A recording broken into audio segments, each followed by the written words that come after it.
7 साल पहले एक हॉरिफाइंग डिजास्टर हुआ जिसे कहते हैं डंजन ब्रेक। और उसी दिन मेरे माँ बाप गुजर गए और एक ही झटके में मैंने अपना सब कुछ खो दिया। मैं एक हंटर बनूंगा और इन सभी मॉन्स्टर को मार दूंगा। और अब 7 साल बीत चुके हैं। हमारा एमसी एक ब्रेंच पर बैठा हुआ था और हमारे एमसी को उसके हंटर ट्रेनिंग सेंटर से निकाल दिया गया है। हम इसे हान बुलाएंगे। इसके बाद हम देखते हैं एक आदमी कह रहा होता है, हान शोंगुन, अब तुम्हें ट्रेनिंग सेंटर आने की कोई जरूरत नहीं है। हान कहता है, लेकिन आप किस बारे में बात कर रहे हैं और मुझे इतनी अचानक ही क्यों निकाला जा रहा है। वो आदमी कहता है, देखो मेरी बात ध्यान से सुनो। जो लोग अवेकन हो जाते हैं उन्हें अपनी ट्रेनिंग कंप्लीट करने में सिर्फ कुछ महीने लगते हैं और फिर वो अपना हंटर वाला काम शुरू करते हैं। लेकिन शोंगिन, तुम्हें तो पहले ही 7 साल हो चुके हैं और तुम्हारा टैलेंट तो कचरे से भी ज्यादा कचरा है। और अगर तुम यहीं पर रहे तो हमारे ट्रेनिंग सेंटर की रेपुटेशन मिट्टी में मिल जाएगी। अब देखो यहाँ पे हान के साथ ये दिक्कत थी कि उसने 7 साल ट्रेनिंग करी लेकिन उसके स्टैट्स जो हैं वो बिल्कुल भी नहीं बढ़े। दूसरे हंटर्स के मुकाबले जो कि कुछ महीने ट्रेनिंग करते हैं उनके स्टैट्स बढ़ जाते हैं, इसलिए हान को ट्रेनिंग सेंटर से निकाल दिया गया है। अब हम प्रेजेंट में आते हैं। हान उस ब्रेंच पर बैठा हुआ था और बहुत गुस्सा हो रहा था। तभी एक मम्मी और उसकी बेटी आपस में बातें कर रहे थे। वो मम्मी कहती है, बताओ बेटा तुम्हारे पापा कैसे गुजर गए थे। वो बच्ची कहती है, मैं जानती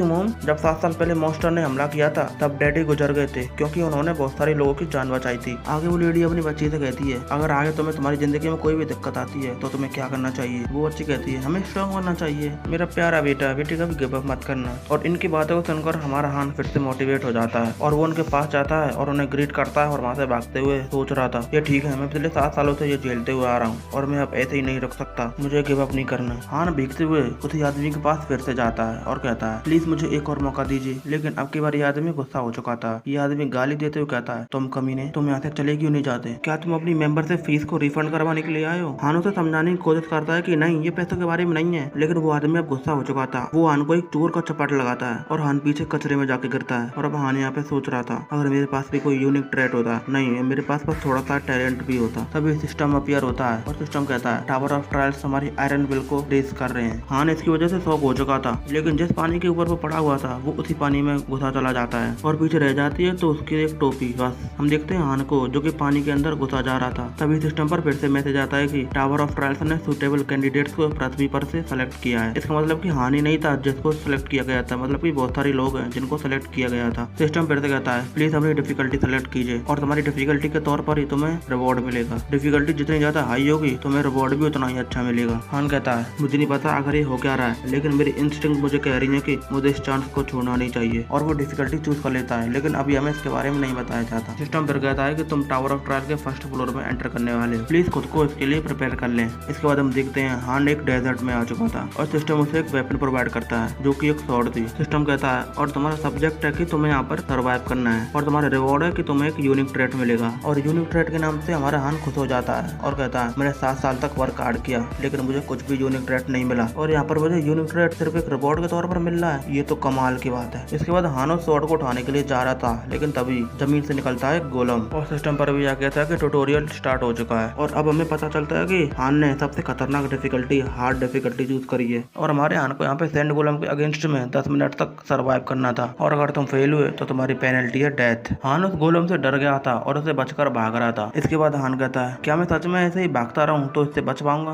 और इस गोलम को देखकर लगता है कि ये बहुत ज्यादा स्लो होगा लेकिन एक्चुअली में ये बहुत ज्यादा फास्ट है और यहाँ पे मैं इस रेत की वजह से ज्यादा भाग भी नहीं सकता और मेरे स्टेमिना को देखते हुए मेरे लिए 9 मिनट तक भागना नामुमकिन है। अब यहाँ पे हान उस गोलम से भागे ही जा रहा था लेकिन तभी उसे अपने 7 साल की जर्नी याद आई कि हर कोई उसे सिर्फ नीचा दिखा रहा था। हान फिर से मोटिवेट हो गया था और हान कहता है, मैंने 7 साल तक हंटर बनने का ट्राई किया और अगर अब थ्योरी की बात आए तो मैं इस बात में कॉन्फिडेंट हूँ कि मैं उन हंटर से ज्यादा ही जानता हूँ जो कि फील्ड पर हंटिंग करते हैं। साथ ही हान कहता है, इस तरह के गोलम जब मूव करना बंद कर देते हैं जब इनका कोर डिस्ट्रॉय हो जाता है। अब इसके लिए हान ऊंची जगह पर जाता है और छलांग मारकर उस गोलम के कोर के पास आ गया था और हान उस गोलम के कोर पर हमला भी करता है लेकिन वो कोर सिर्फ थोड़ा सा ही टूट पाया था। हान जल्दी से दूसरी बार स्ट्राइक करने के लिए जाता है लेकिन तभी वो गोलम हान को पकड़ लेता है, लेकिन फिर भी हान हिम्मत करता है और अपनी तलवार उस गोलम पर फेंक के मारता है और लकीली वो तलवार गोलम के कोर पर लग भी जाती है और वो गोलम डिस्ट्रॉय हो जाता है। और सिस्टम पर भी मैसेज आ गया था कि आपने गोलम को हरा दिया है और इसी के साथ हमारा ट्यूटोरियल कंप्लीट हो गया है। और इस गोलम को हराने के बाद हान बहुत ज्यादा खुश था। तभी सिस्टम पर मैसेज आता है कि आपने फर्स्ट फ्लोर के ट्यूटोरियल को कंप्लीट कर लिया है और तुम्हें रिवॉर्ड के तौर पर एक यूनिक ट्रेट मिलता है और साथ ही 1500 पॉइंट भी मिले थे। अब हान इस चीज को लेकर बहुत ज्यादा खुश था क्योंकि उसने 7 साल तक ट्रेनिंग की लेकिन उसे कुछ भी फल नहीं मिला और अब फाइनली उसने अपनी एक यूनिक स्किल हासिल कर ली है और उसका यूनिक ट्रेट है नेक्रोमेंसी। तभी वो गोलम जहाँ पे मारा था वहाँ पे एक लाल लाल से एक गोला जैसा बनने लगता है। हान अपनी उंगली को उस लाल लाल से गोली से टच करता है। तभी सिस्टम पर मैसेज आता है कि आप गोलम की स्पिरिट को एब्जॉर्ब करना चाहेंगे। हान इसके लिए लिए हाँ करता है। हान के हाँ करते ही वो लाल लाल सी चीज और भी ज्यादा तेजी से इकट्ठा होने लगती है और हान के शरीर के अंदर चली जाती है। और अब सिस्टम पर भी मैसेज आ गया था कि आपने सैंड गोलम की स्पिरिट को एब्जॉर्ब कर लिया है और आपकी प्रोफिशिएंसी 7% से बढ़ गई है। इसके बाद हान कहता है मैं उस स्पिरिट को महसूस कर सकता हूँ। इसका मतलब कि अगर मैं उन्हें एब्जॉर्ब कर लूँ तो मैं उन्हें स्टोर कर सकता हूँ। तभी सिस्टम पर मैसेज आता है कि आपने जिस स्पिरिट को एब्जॉर्ब किया था उसकी वजह से आपके स्टैट परमानेंटली बढ़ गए हैं और तुम्हारी स्ट्रेंथ 3 से बढ़ जाती है और तुम्हारी हेल्थ 2 से बढ़ जाती है। हान कहता है मैं ये फील कर सकता हूँ, मुझे ऐसा लग रहा है कि एनर्जी मेरे पूरे शरीर में बह रही है। क्या मेरे स्टैट्स सच में बढ़ चुके हैं? हान को अभी भी इस बात पर यकीन नहीं हो रहा था क्योंकि उसने पहले 7 साल तक ट्रेनिंग करी लेकिन उसके स्टैट्स कभी नहीं बढ़े और अब हान बहुत ज्यादा खुश था। तभी एक पोर्टल खुल गया था। सिस्टम उसे वेटिंग रूम में जाने को कह रहा था। हान उस पोर्टल में घुस गया था और वो अब वेटिंग रूम में आ गया था। हान के वेटिंग रूम में आते ही उसके सारे चोट अपने आप ही हील हो जाती है। हान को वहाँ पे एक बेड पड़ा हुआ दिखता है। हान उस बेड पे जाता है और चित्त पड़ जाता है और अब हान सोच रहा था आखिरकार अब मैं क्या करूँ, क्या मैं कभी इस टावर से निकल पाऊंगा? तभी सिस्टम फिर से आता है और कहता है कि आप इन फॉलोइंग कमांड्स का यूज कर सकते हैं जैसे कि इन्फो,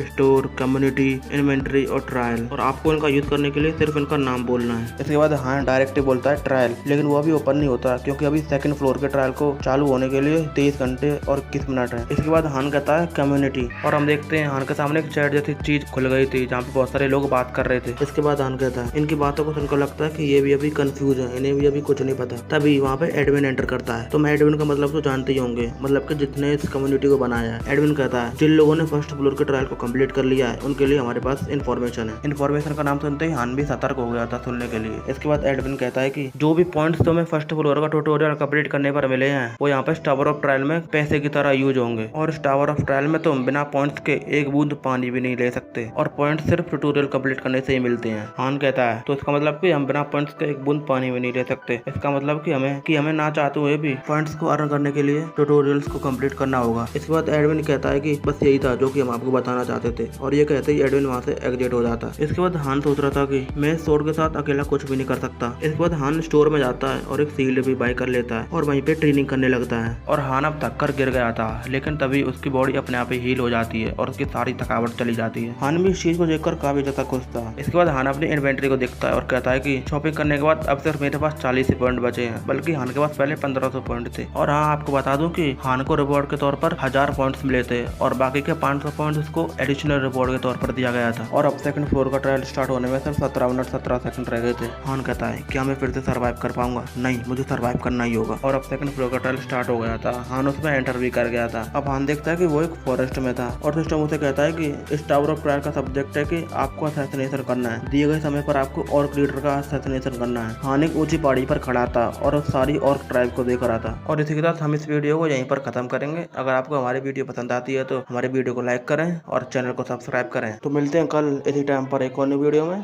टाटा बाय बाय।